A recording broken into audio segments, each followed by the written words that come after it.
better. You want to spread your pony knowledge wide. Oh, better. I got a place where winning ain't tough to do. You wanna be cool, stable too. Your horse racing fantasy come true. But no, stable duel.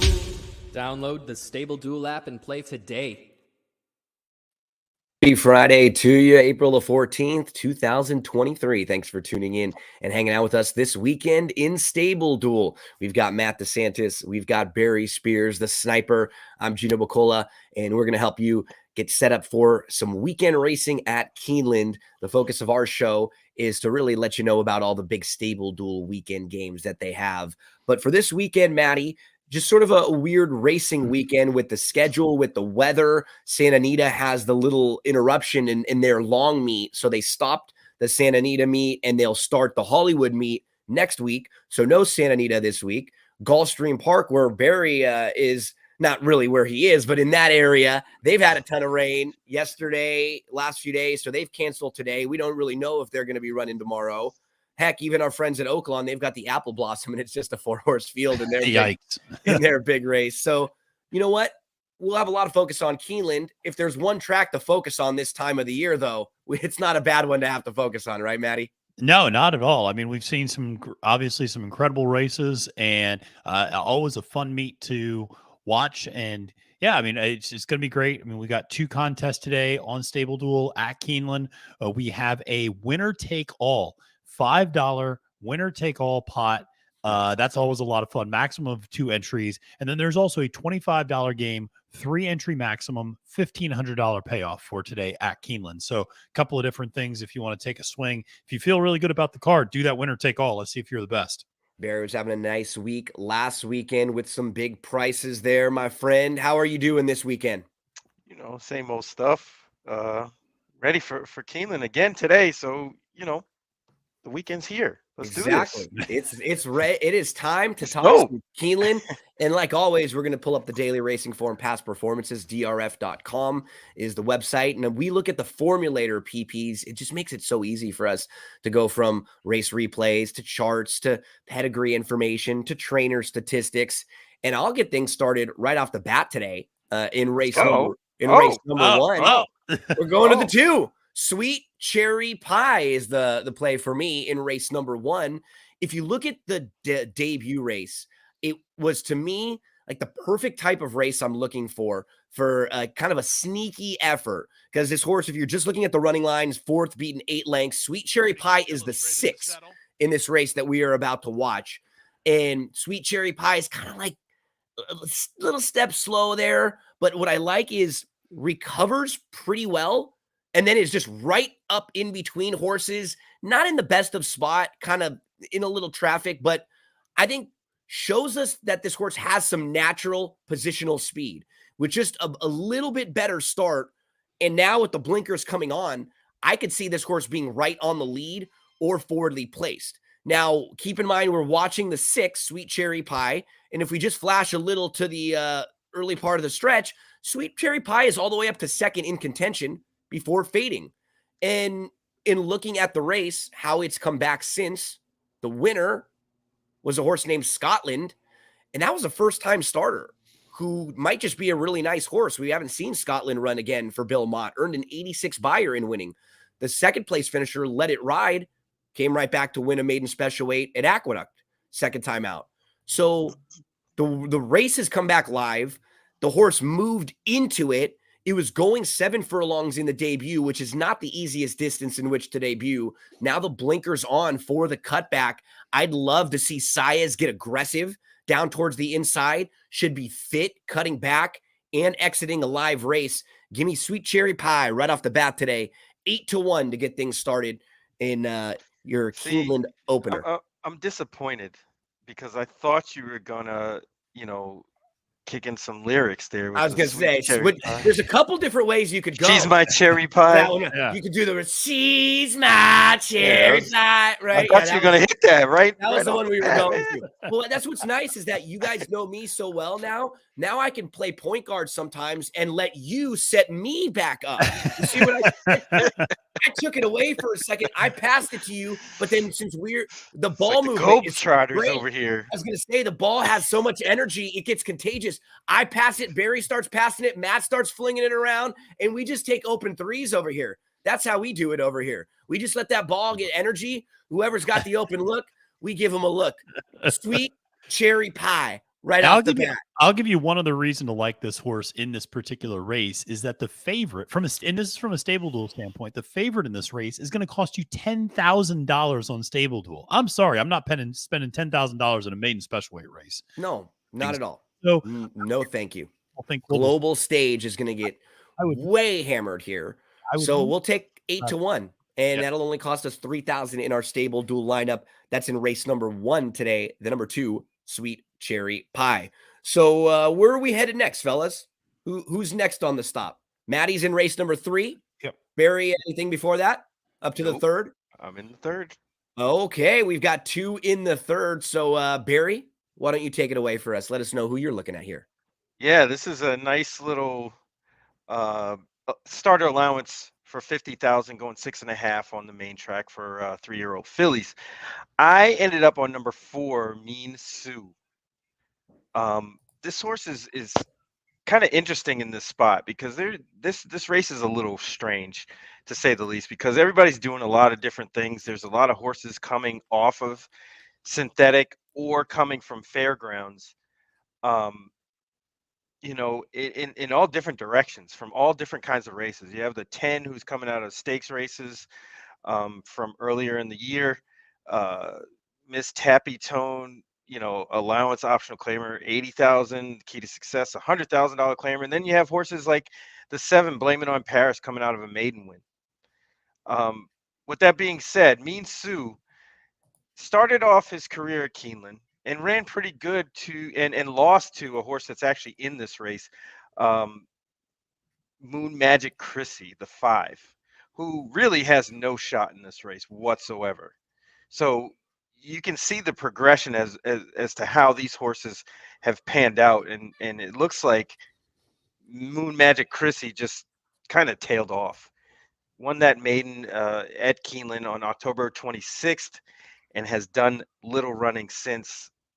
And meanwhile, Mean Sue from that race hasn't run that badly. Ran twice on synthetic, once off the layoff, which is really the key here because that horse didn't do any running until late in the game, and I think that sets this horse up very well for today. Let's look at race number 3, and we have 2 in here. Barry's got the 4, Mean Sue. How about for you, Maddie? Yeah, I'll go to the 9, a horse that Barry mentioned, Miss Tappy Tone at 8-1 on the morning line for $3,000. This is a horse that I think is getting back to what she does best, and that's sprinting. And that was a really big class jump. I mean, she went from, I thought, winning impressively off the pace in a maiden 50 at Fairgrounds, going 6 furlongs, then steps up, goes 1 mile and a 16th, and is running against a horse like Merlaza, who's a really, really nice horse for Brad Cox. And I just think that was way too much and way too much too fast, certainly for this horse. She also had to deal with the inside post position, and she's not a horse that has natural gait speed. So when you're going long, what's going to happen? Exactly what ends up happening. She ends up 11 lengths back early in the race, and it's over before it starts, really. Now you get the distance cut back. I think this is probably a more accurate level of race for her. If she runs back to that maiden, I think she's got a real shot here. And so at 8-1 on the morning line, only $3,000, I'll use Miss Tappy Tone in race number 3. The pace scenario is kind of interesting in this race because it could kind of go one of 2 ways, which is usually what it is anyway. Yeah. But I found that I didn't see too much speed in this race, and that's really the only reason why I didn't take Miss Tappy Tone. Yeah. Because I thought Mean Sue might be a little bit forwardly placed in comparison to a lot of these horses. And, how can you trust the number on the 3 the last time who kind Yeah, of I won don't. going away? It Yeah. just seems a little bit off, Yeah. and I think that figure's a little bit inflated. But it's I wouldn't be surprised. I can tell you this: I wouldn't be surprised if any of these horses, get to the lead and win. It's kind of scrolling through again more and more. There's not that much need the lead speed. Maybe from the outside, the 10 gets shoved from way out there because they're outside. But yeah, not That's kind of my thought is the 10 kind of goes. I think and but I then agree maybe with you, Barry. speeds it There's not up, a lot of speed. Yeah. but speeds it up a little bit from out there. And Yeah. the 6.5 might be a tricky distance for some of the others to get. So there's a look at race number 3. Barry has another play for us, though, right next door, race number 4, Barry, mile and a 16th on the dirt, right? Yes, sir. It's a maiden claimer, 30,000. I'm going with number 1, Emergency Response. And this horse did no running first time out, hit the gate, broke badly, and kind of wrapped it up. And that was in a maiden special weight event, dropping into 30,000 here, getting blinkers on, which is a slight makeover package. Been training well and steady. I can forgive that first effort. There's not really much in here. The horses that there's a horse like he's an Angel, who's run 10 times and really hasn't done anything. There's some overmatched horses in here. There's not much, and I think you can forgive that first race for the 1. And it's go time today. Getting Top Rider too. Getting back to their go-to guy also. This reminds me of is in the movie Ocean's 11 when they do the whole fake out and and Brad Pitt's on the call and they call 911 emergency response and then they show it and then they back it out and you see them faking the whole thing and Andy Garcia's like seeing the wheels in his head as he got robbed. I just love that part. You hear Brad 911 emergency response. And the great part about that movie is how Brad Pitt's always eating in every scene. Oh, yeah. They've showed that. It's just great work. Really great work. I think that movie is really underrated too. I think maybe because the second and third weren't quite as good, but that first one is damn good. Emergency response in race number 4 for Barry today over. And also Keeneland. About emergency response, the horse that finished second in that race he was in, Tim Tao, came back yesterday and won. Oh yeah, I saw that. Nice. At Keeneland. Tim Tao. Horse I gave out on Twitter, by the way. Nice. Yeah, earned an 81 buyer winning a maiden $100,000 race and won that race by 9+ lengths. So there's a look at a race that's come back live so far, and Barry's trying to get ahead of this live race before it becomes so live that you can't bet the horses back. Right? Because then they all get back. Right? It gets too live and then it becomes unlive because everybody's on it. Yep. There's a look at emergency response in race number 4. So we move to race number 5. I just want to mention one. Actually, there's a couple horses in here that are intriguing and a couple horses that are familiar to us. Barry, you and I were going to play Miss Astor last time. Oh, Mally Moo. Yeah. And she got scratched. And Mally Moo, this is a lot softer spot for Mally Moo, too. Oh, yeah, way softer. She's been in a little and honestly, if you look at the last 2 races that she's in, they've come back remarkably live because she was behind Papilio and Cairo Consort, and they came right back and ran 1-2 in the Appalachian. So the 2 horses that were second, third that she finished behind came right back in the next graded stakes and ran 1-2 just to show you that they're a good group of runners. By the way, if Papilio can figure out how to run straight, we're all in trouble. I mean, Jesus. And Castellano looked like he was holding on for dear life when that horse was coming down the stretch. And nobody will ever want to bet her, but Cairo Consort is so honest. Like she just shows up every time and is right there on the wire, no matter what the trip, no matter what the pace, no matter what the race shape is. But the horse who I thought was a little bit interesting in here, the 9 Clever Joke, who's 20-1. So this horse debuted back in August at Saratoga and debuted in a live race. So this race produced 3 next out winners. And on top of that, the winner came back in the next start, was third in the Alcibiades, and then was only 6-1 in the Breeders' Cup Juvenile Fillies Turf. This is a nice horse, especially last year at this point. So that's the debut for Clever Joke. Following that race, off for a few months, shows back up on December the 8th at Tampa again, runs well, but is in a tough group. There's 3 next out winners that day. The horse Mission of Joy has won 3 in a row. She just won the Florida Oaks. So you start looking at her first 2 races now for Clever Joke. Neither of them is bad. She's just a little bit green. She's completely misses the break in her debut. She's like 20 lengths out of it, but she does come closing. And then in her second start, a little bit better break, but the race is a live race. And the winner is a graded stakes winner and now has come back and won a few. So they give her some time off. She shows back up on March the 9th. Look at the fractions of this race that she was in. They went sub 52 to the half. She got shuffled back badly on the inside, just kind of stuck behind horses. And all of a sudden you look up and she's like in the third flight. It's like, how did that happen? And when she just sort of tipped to the outside behind crawling fractions, she exploded.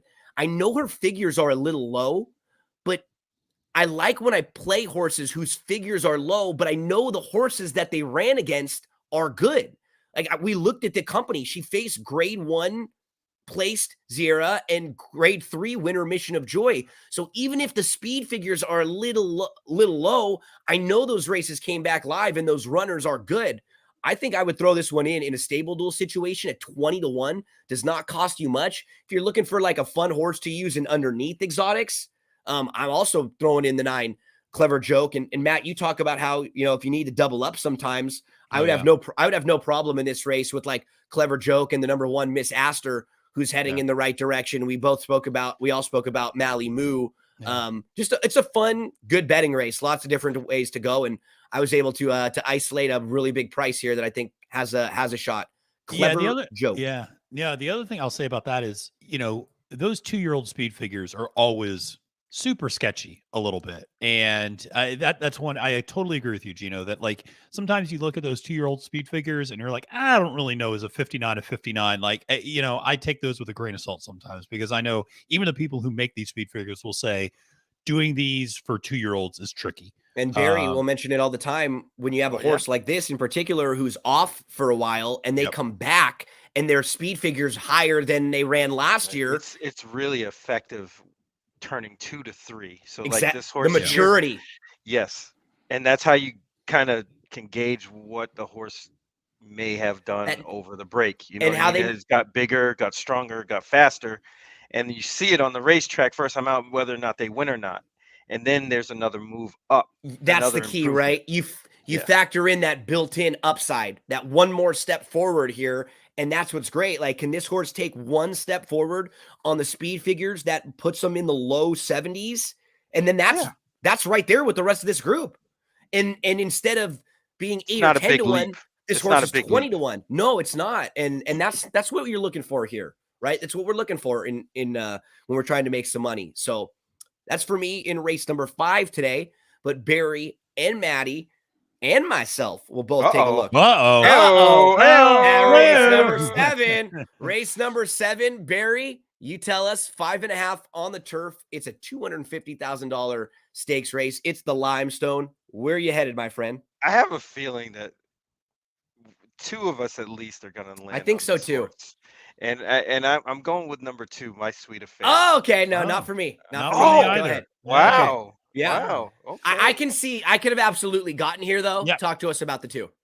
Yeah, I mean, this is a really interesting horse. I think there's a lot of speed in here. Yep. Obviously, it's a 5.5 furlong race on the turf, but it drew pretty quick. Like the 1, Sassy Nature, has a ton of speed. The 4 is probably going to go. The 5, Stone Silent, probably going to go. And then the outside horses, the 8, 9, 10, and probably the 11 and 12 might have to go because it's just they have to get position. And the thing about My Sweet Affair is this horse is probably not going to go. And let all those horses line up in front and get first run. That's what I want to see out of this horse. I found it interesting that Irad was on Love Reigns every start, gets off that one to ride My Sweet Affair. Says a lot more about that horse than it does Love Reigns. Yeah. And I think this is just an optimal spot and ripe for something crazy to happen. Not that My Sweet Affair is a crazy long shot, but gets in the trip. comparison to everybody else, doesn't have the same kind of resume. Yeah, and I think Irad must be a fan of Roman Reigns, instead of love. So I don't blame him. I was blame gonna him. I like say, Roman Reigns. acknowledge him. That's the Yeah. tribal chief, baby. But Barry, we handicapped this race the same exact way, just looking at slightly different horses. I went to the 6, That's just to where care. I am. There we Bingo. go, Matty. All right. Yep. Just because we're seeing this race the same way, Matt, right? Like pace. And I feel like people may look at the race and see Sassy Nature beat Just to Care last time out, but that race is so different than this race. Sassy Nature went wire to wire there. And if she's able to do that in this race, she's going to earn it. And I'll give her all the credit in the world. I don't think from the rail, she's going to be able to deal with all that other pressure. And like Barry, I think it's going to set up nicely for someone sitting off the pace. Yeah, totally agreed. Sassy Nature's a really nice horse that if she drew anywhere but the rail, I'd probably be using her. But that rail, I think, is 0 for the last 15 in turf sprints at Keeneland. It's just, you don't want to be there. So, yeah, the 6 made all the sense. I agree. Everything Barry and you said about the pace setup, there's going to be everybody going out front. I think the 6, I should say, is just going to make that run and is going to get there at the end. I think the running style sets up nicely for this type of horse as well. So, yeah, I'm totally going to use this horse 8-1 on the morning line, only going to cost you $3,000. I think this horse gets the pace, gets the setup, and has demonstrated that this horse can run well off Lasix as well. So that's another thing I like. Yeah, and if you just look at the pattern, so debuted back in June as a 2-year-old, and then something probably went wrong because we don't see her again from June all the way to February of this year. And then she wins her first start back off a long layoff. In her second start back, she actually shows some improvement, but she's chasing lone speed. Now she'll go third start off the long layoff. She should be set for her absolute best effort here. And the race shape should set up nicely for her. So feels like she's coming into this race in good form. She's ready for her best effort. It's like a perfect storm of events coming together for Just to Care at 8-1 here. 3,000 in your stable dual lineup. So Barry's got a 10-1 shot. Me and Maddie have an 8-1 shot. Both of us giving you some nice value in this 7th race here. And Maddie, we will finish it up on Friday in the big one, and we will be in the Maker's Mark mile. Oh, I think Barry's got one in race 8, don't you, Barry? No, sir. That's Saturday. That's tomorrow. That's for tomorrow. Okay. Yeah. Yep. So race number 9 for the Maker's Mark, Maddie. I can't imagine you're going to Modern Games in here. I mean, listen, Modern Games is an awesome horse, and I think if you're just saying who's the most likely winner, sure, it's hard to bet against Charlie Appleby and William Buick. He's going to cost you $12,000 on Stable Duel. That's a lot of money to invest in one horse that will probably only get you 63, 64 points at best. That's just not a great if he wins. If he wins. Yeah, no, that's best case scenario. Who gets you 63, 64, and it's still not a good ROI for a $12,000 investment. Therefore, I'm going to go to the number 2 horse up to the mark. 10-1 on the morning line, only going to cost you $1,000.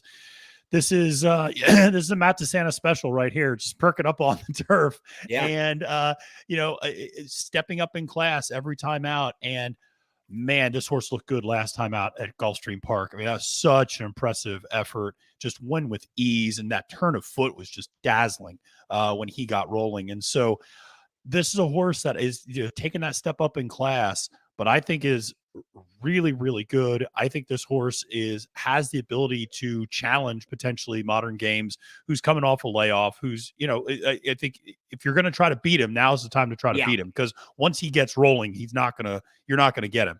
And so this is a horse that's fresh, that is kind of ascending, that I think that speed figure, even though it came back 93, the thing about Bayer speed figures is once they run in a grade 1, amazingly, those speed figures start to go up too. Isn't that funny? Yeah, it is. Isn't that funny how you just start running against better horses and better races and they pop up and then they get adjusted? Yeah. You're like, that didn't make sense. The time wasn't even that, but they adjusted them, Yeah. Exactly. Yeah, there's a lot of that. So like the fact this horse is running those speed figures at the allowance optional claiming level, I just think this horse is going to, exactly what he's going to do. He's going to sit back and then he's going to make one furious run. And I think he's got a great turn of foot. I actually think the Keeneland turf sets up really well for him because I think that's where you can see that dazzling turn of foot, because we should say he was really fighting against that turf course at Gulfstream Park, which is a huge speed favoring turf course. And so to be able to close the way he did on that field just makes it all the more impressive. So I'll use up to the mark, only $1,000. And, again, Gino, you talked about it earlier. If somebody goes, man, I just love modern games. Okay, well, then at least use both of these horses together. Yeah. That's only going to be $13,000 for two horses, $6,500 average. That's not that bad. No. But so I'm going to go with the two here. I'm looking. I have an opinion in this race. Please. I have a really hard line opinion on this race. Unfortunately, it doesn't include Matt's selection. It's all right. But I project Emmanuel in this race to be lone speed, and I don't think he can get caught. I don't think he can get caught. This is the time to beat Modern Games. This is a really tough field. Yeah, I will say I actually it's a like lot the tougher field than it might look with just like on because what's wrong with the 5? Nothing. Honestly, nice. Absolutely nothing. Like, wrong and with that's that the horse who I'm gonna play. This is a Group 1 horse overseas in Ireland, and has come here. Didn't run well in the final race before coming to the U.S. So just put a line through the City of York race behind Kinross and Pogo, which is a monster field. Like, put a line right through it. First start in North America, wins really impressively, like geared down. This horse was not asked at all. It was a total hand ride. And now can this one take a step forward, second off the bench? I agree with you, Barry. I think this feels like the shot to take a chance against Modern Games. And I think because we know Modern Games from the Breeders' Cup stuff a few years ago, right? Yeah. I think this horse has like a big reputation too, because people undeserved. and like kind of undeserved. I get what you're saying. You know what I mean? But he came here and shellacked a bunch of kind of low level horses. And we all know the story that you couldn't bet on the horse. So this horse sort of gained like a folk tale story, right? Like it was like oh, remember Modern Games? Like last year when Modern Games was in the Woodbine Mile, it was like take a drink every time someone makes a reference to you not being able to bet Modern Games last year in the Breeders' Cup. You would have been drunk before the preview show finished at Woodbine that day. I promise you. And Robert Geller had a one in his call for that. Like everybody was talking about it. Even Shea Pierre has a huge chance here. I agree. This horse has only run one race where he didn't win. And it was the last one when Emmanuel broke the track record at Tampa. So I mean, this horse could sit right behind Emmanuel too, and if Emmanuel stops, might just fall into a beautiful spot. Yeah, there's no slouch. I mean, that Tampa Bay race, the Grade 3 Tampa Bay Stakes, it was actually a lot tougher than it looks. Because Emmanuel set the track record that day. And the fact that he came out of that, ran another bang-up race at Gulfstream in the Canadian turf, kind of validates that form. And I think he's just kind of getting better, but I think he has an advantage here being lone speed. Yeah, even the horses who are like looked a little overmatched, like Speaking Scout, this horse was third in the Pegasus last time out and is only making their second start at 4. Like this horse could take a nice step forward or two and have some upside. They don't have the gaudy figures that Modern Games has.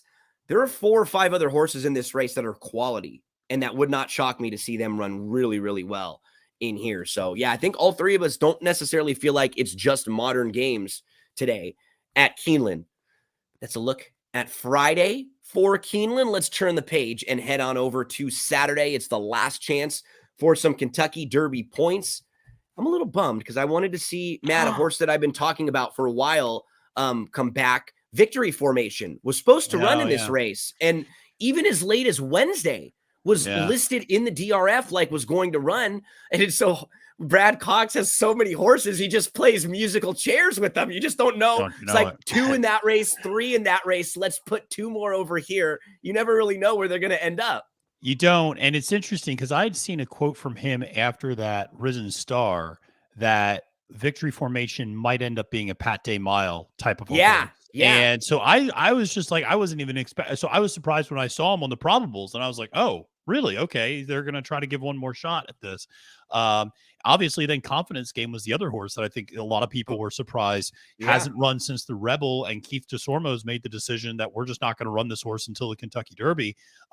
So yeah, some horses that weren't there, but I think the race still came up with some really intriguing horses, and I think it's an intriguing betting race too, for sure. I will say our very favorite Bree Mott has texted me with the Saturday contest, Nice. so I can share that information. Please do. So as we switch to Saturday, we have two different Keeneland contests. We have a $3 game with a $300 pot, 2 entry limit, and we also have a $5,000 game, $40 entry, 3 entry limit on Keeneland on Saturday. Also, if we are going to be running a Gulfstream on Saturday, they do have a $10 game down there and then a $2 game out at Golden Gate. Lots of options for your stable duel contest. Our focus at Keeneland, and I will get things started. Actually, Barry, you get things started. Race number 3. I think we both have one in the third race. Take it away, my friend. Let us know who you're looking at. Yeah, this is a nice allowance, 120,000, just a little small purse. I'm on the 16th on the turf, and I went with number 2, Vivar.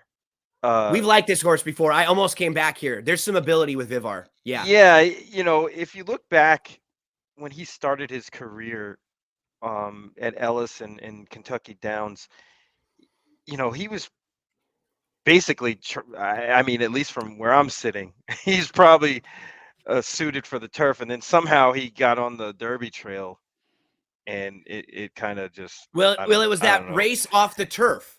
And that's what ends up happening, right? They won. And so then they go, maybe we can run on the dirt. And they threw him in 3 different times. And then you just never know, right? You start losing your confidence a little bit. And maybe you're just not the same horse for a while. And that's kind of what looked like it happened. Exactly. And then they got him back on the turf, and it was a little bit too late. And he needed some time. And once he came back, he's much improved. And it looks like they finally figured out that he wants turf and turf only, and this is the right spot. I think there's enough speed in here for this horse to close into, because he's not going to be up close. He's probably going to have to work out a trip, but this race isn't outstanding by any means. There's not really a lone speed type or any lone speed in here, because the outside, the 10 and the 11 probably are going to go along with the inside horse. So there should be enough zip up front for this horse to run into and showed some talent. Beat Speaking Scout, actually, who we were just talking about way back when. So I'll give him a shot here at a decent price, because there's really nothing that kind of stands out or anybody overwhelming in this field. Third off the bench, Vivar is well spotted in here. I'll also be looking at a nice price towards the outside. The post concerns me a little bit, right? Post 12 for this horse. Why I'm okay is that he seems like they have some options with him. Like, I think from outside, they can be a little more forwardly placed if they have to, but also shown the ability to come from way out of it. This is a sneaky horse. So he just ran into Up to the Mark last time out. We just talked about Up to the Mark. So he comes out of a live race where he got squeezed back at the start. So just put a line right through that race. And then let's play him off of his form before that last race. That form all makes sense. He was favored over Portfolio Company. He was favored in the race against Easy Time. He had legitimate traffic like 3 times in his last 6 races here. He's due for a little bit of luck.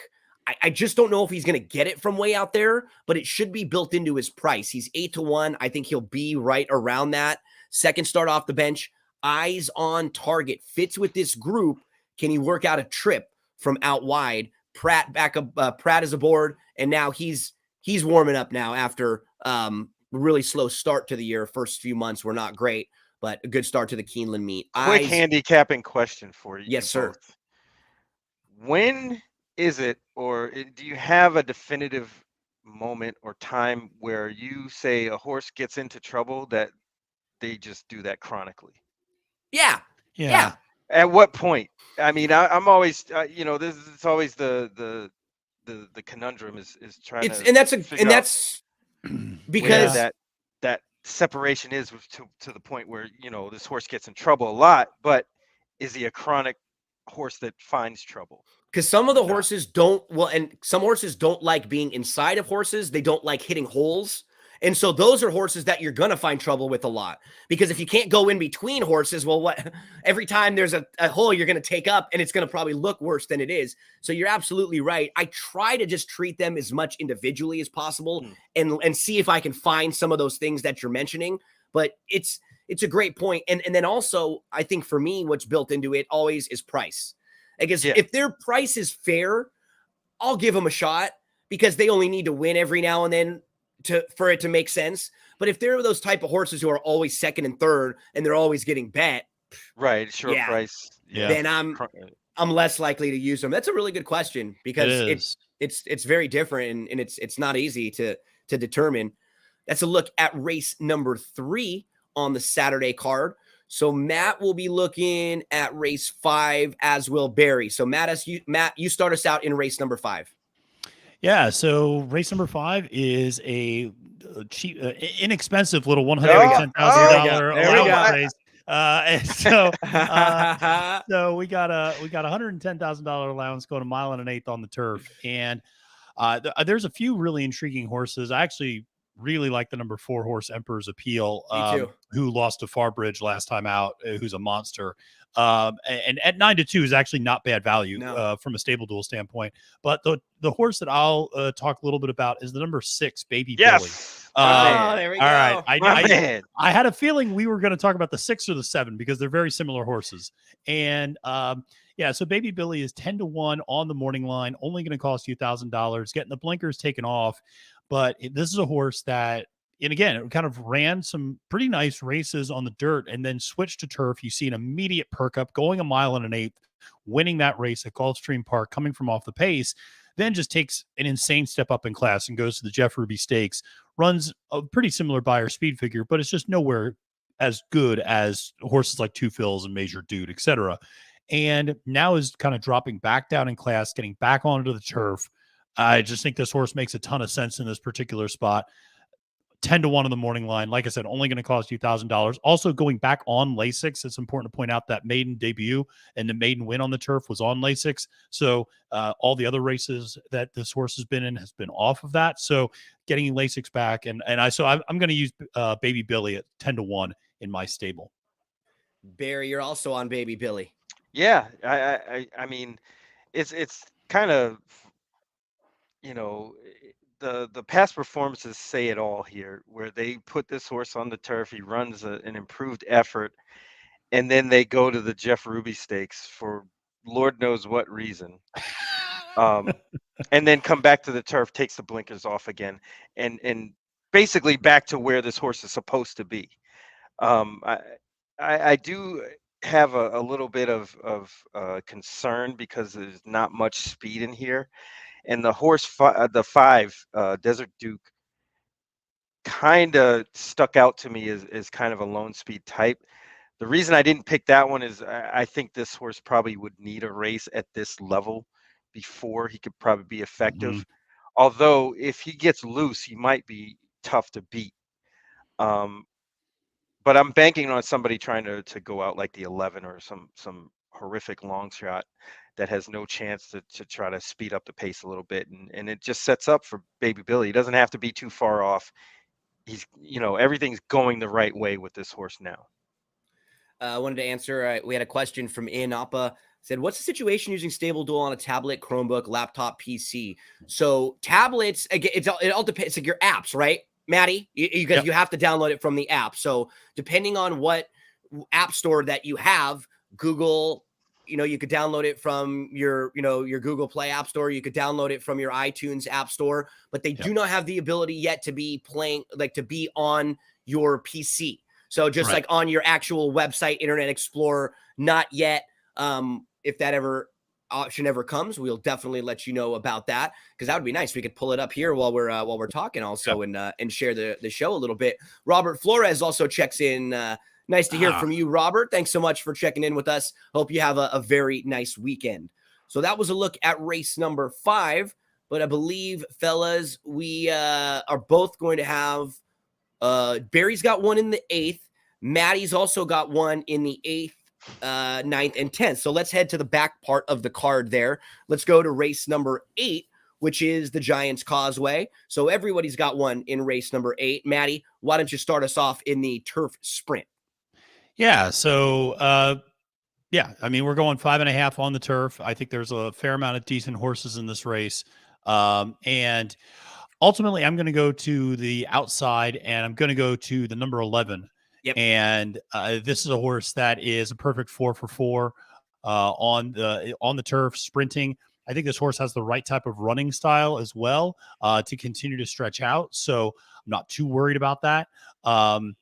Actually, Gino, if you wouldn't mind scrolling down. Oh, here. Yeah, I think you said 4 for 4, but like they're all good races. The horse. Oh yeah. I'm sorry. I was thinking of the wrong. Yeah, thinking of the wrong horse. But 4 races that are not. They're all good races. They're all good races. 4 for 4 in the money is what I meant. And so 4 for 4 in the money, won the last 2. Here's the thing. This horse debuted in June of 2020. Yeah. Takes 2.5 years off, comes back and runs a really nice race. And I mean, really credit to the connections for taking care of this horse the whole time. And I mean, it's a homebred, it's owned by the trainer's family. And so it's one of those things where this horse runs first off of a 2.5-year layoff, runs second by basically 3/4 of a length. Then you see that next progression, next time out, wins easily by 4.5 lengths, then steps up into a stakes race and wins that as well. I think this is a horse that really hasn't even run its best race yet. The works on the turf look really nice.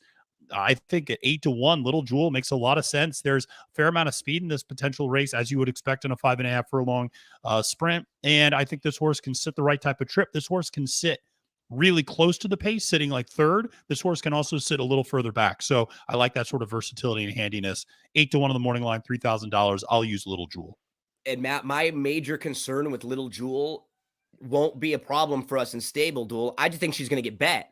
I think she's probably going to be like 4-1 because she is the Little Mike brother. People know about her now, and she's looked visually impressive. I think that price might hold. I think that price might hold because there's enough in here where you could really different directions. Pinpoint. Yeah, there's a lot of options here. Where are you going? I'm going to number 7. I'm going to take a shot. Yeah. Opening Buzz. I think this horse is getting back to doing what he's supposed to do. You see how his career progressed. He opened up with a nice run first time out in June at Golden Gate. Then he ended up on the turf at Del Mar and winning pretty well. Yeah. Goes to Keeneland, flies east. Doesn't run a bad race in a nice allowance race in last fall. Then goes into Stakes Company on the synthetic at Turfway. Now gets back to the turf where I think this is probably where this horse might excel. He's run arguably his best race on the turf. Yeah. Going, close to this distance, it was 5 furlongs. But man, I mean, this horse is just training well. Everything's lining up for this horse, getting their best rider on him today or tomorrow. I just think this horse has a really big shot at a decent price.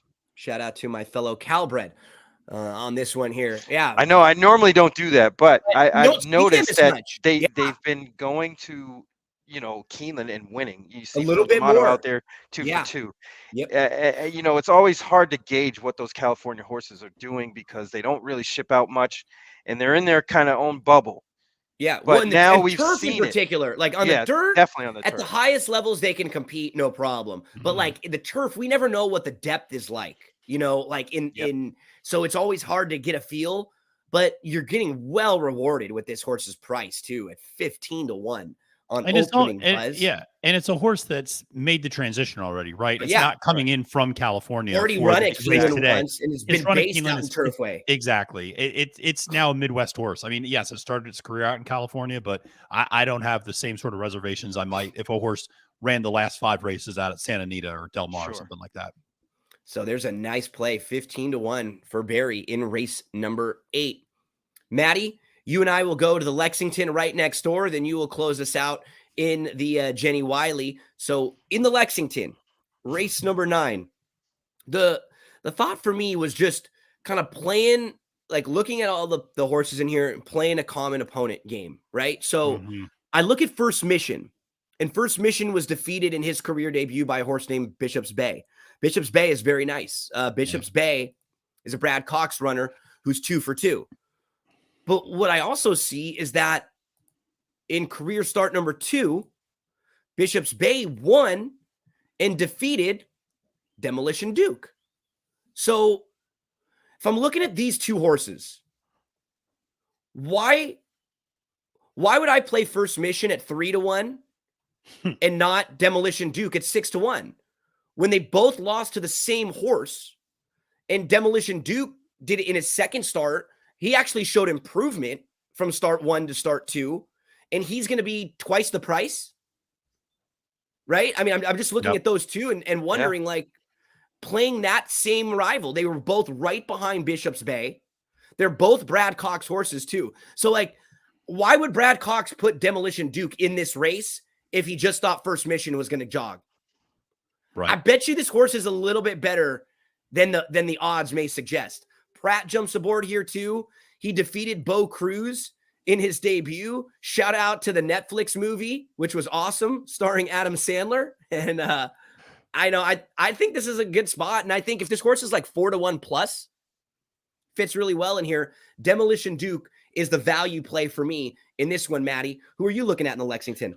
I can't argue with anything you said about Demolition Duke. I absolutely like that horse so much more than First Mission in this spot. So absolutely, completely agree to everything. And even one more point, in the race against Bishop's Bay, Bishop's Bay sat second, getting the most perfect trip in the world. Demolition Duke was 4 wide going into the turn, was like actually pushed out into about the 5 path and was chasing really slow fractions. So had to go angle all the way around and still almost ran down Bishop's Bay, who got a perfect trip and a big jump on him that day.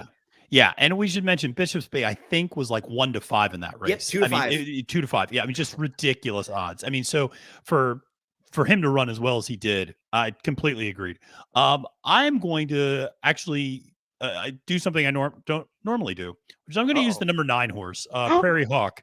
Nice. And 12-1 on the morning line for Saffie Joseph Jr., who we just saw win the Wood Memorial last weekend at a huge price with Lord Miles.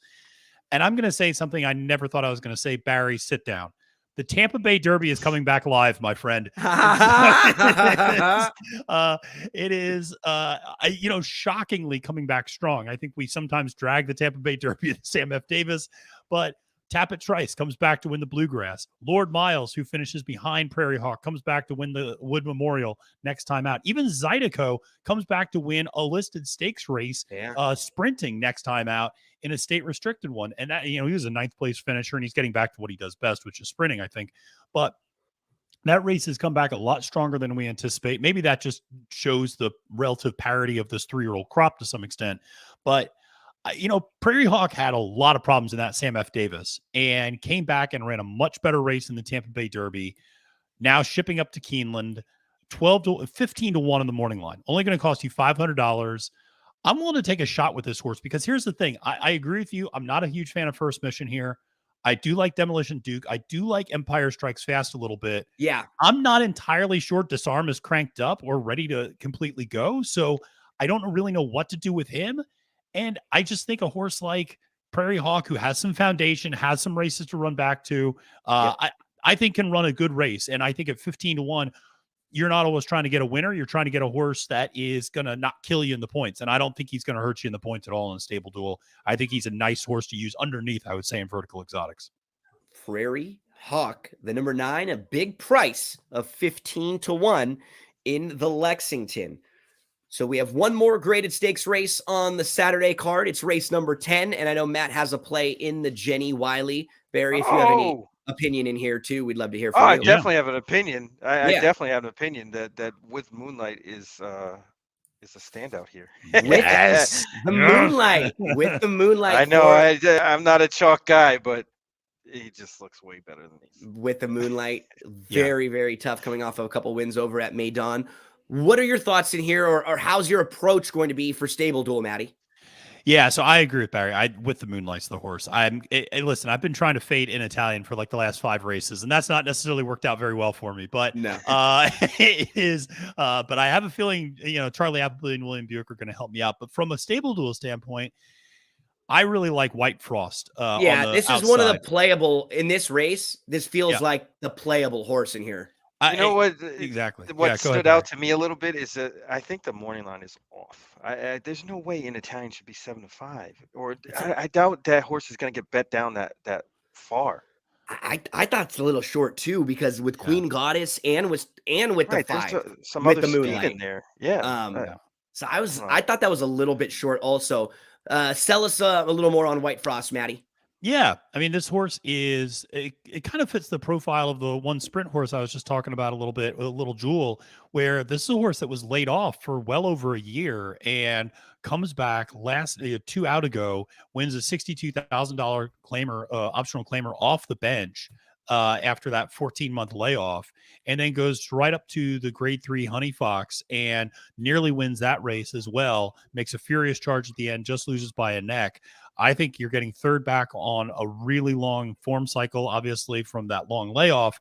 Bill Mott, you get Frankie Dettori up on the mount. And that's what I also like about this horse is we talked about it, Barry. I think you brought it up, that Frankie's getting speed out of all of his horses. Yeah. And so this is a horse breaking from the far outside. This horse can be forwardly placed. And so the versatility really is what's nice with this horse, right? They can place her pretty much anywhere, it seems like. But I think the key is you just can't let an Italian run away from you, which is what all these idiots have been doing for the last year and a half. It's just like, oh, just take the lead.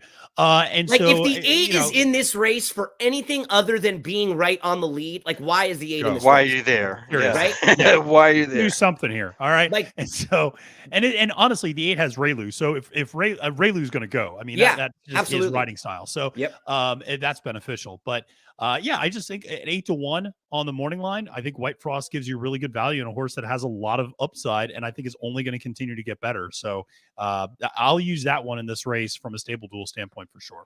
Yeah, because I think, again, this is me, and I'm playing out how I would do it in my head. Like, if you're in this race and you're either riding or owning or in like on connections of Queen Goddess, you got to be thinking we got to stay close. Right? Like, we have to be really close. You have Luis Saez aboard also. You can't let this mare get 2 lengths on you. So if these two are keeping each other honest, for sure, and if Queen Goddess is going a little bit quicker than normal, throw the 7 into, or throw the 8 into the mix also. Well, now all of a sudden, this should be a fair pace. If Italian wins this race, I hope she has to earn it. That's what we all want to see. That's what I want to see with favorites with short prices. When they show up, I want to make sure that they've earned it and that they were tested.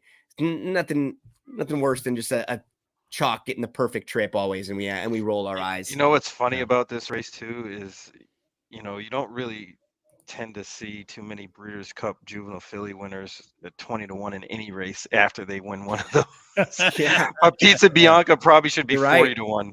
You're right. Yeah. That's Jeez. funny. Pizza Bianca will be the one at a big price in the Jenny Wiley. That's going to go as race number 10 on Saturday. All weekend long, big contests, big games, big money at Stable Duel, and get involved in your Keeneland contest. Sort of a strange week, but next week we'll be back with Santa Anita. They'll be running again. We'll have Gulfstream Park, hopefully with a little bit better weather to talk about, and we'll have another couple weeks of Keeneland still rolling along. Guys, we're only a few weeks out from the Derby right now, which is so really crazy to think about. So getting closer and closer to that first Saturday in May, and we will help make you some money and pad that bankroll over the next few weeks. StableDuel.com is the website. You can find everything out you need there. You can directly click and go download the app. It'll get you schedules, blogs, all sorts of great stuff. Stable Duel. Get those entries in and play, race, win. Always love hanging out on Friday morning with my buddies, Matt DeSantis. Make sure to give him a follow at Fail to Menace. Check out all the great work he does. Barry Spears, the sniper at Urban Handicapper. Big Mondays on the Going in Circles podcast with Chuck Simon. And make sure to download That's What G Said podcast anywhere you get your podcasts. fingers crossed. A lot of new partnerships, lots of new work coming up for me in the next few months. So you'll be seeing some new tracks we'll be covering, some new stuff we'll be covering. Really looking forward to that. But we're always going to be looking at those daily racing form past performances. And we're always going to say hello and goodbye to Joey Cleveland. Take it away, my friend. Better, you want to spread your pony.